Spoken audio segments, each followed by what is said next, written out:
Қайырлы күн баршаңызға.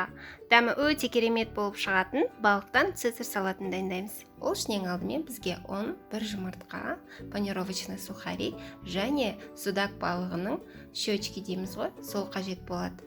Балығымызды тұз салып, қара бұрыш салып маринадтаймыз. Жұмыртқамызға да кішкене тұз салып, жақсылап араластырып дайындап аламыз. Щечкаларымызға тұз сіңді, артық суларын осылай сорғытып алып аламыз. Шұңғылдау ыдысымызға салып, 2 қасық ұн салып, жақсылап осылай араластырамыз. Болмаса, целлофановый мешочкқа салып араластырсаңыздар болады. Ұнға араласқан балығымызды жұмыртқаға, артынан осылай панировочный сухариға аунатып аламыз.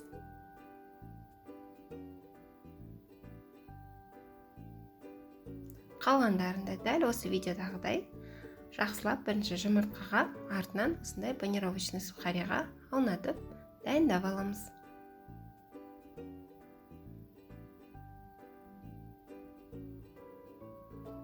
Бәрін дайындап алған соң, табамызды қыздырып, майымызды құйып, шетінен осылай салып қуырамыз.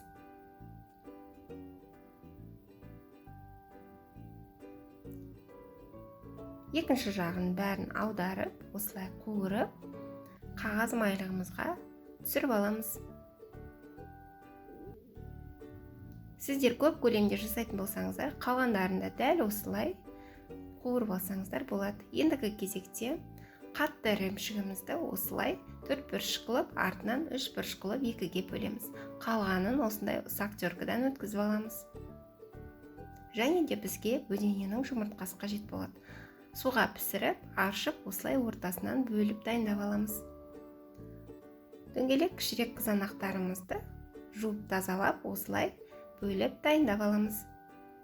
Кішірек қызанақ болмаса, черри помидорын, яғни черри қызанағын пайдалансаңыздар болады. Ендігі кезекте айсберг капустасы қажет болады. Осылай жақсылап жуып, қолмен осылай жыртып бөліктерге бөліп аламыз. Бәрі дайын болды. Ендігі кезекте бізге осындай цезарь соусы қажет болады. Цезарь соусының құрамын астына описаниеға қалдырып кететін боламын.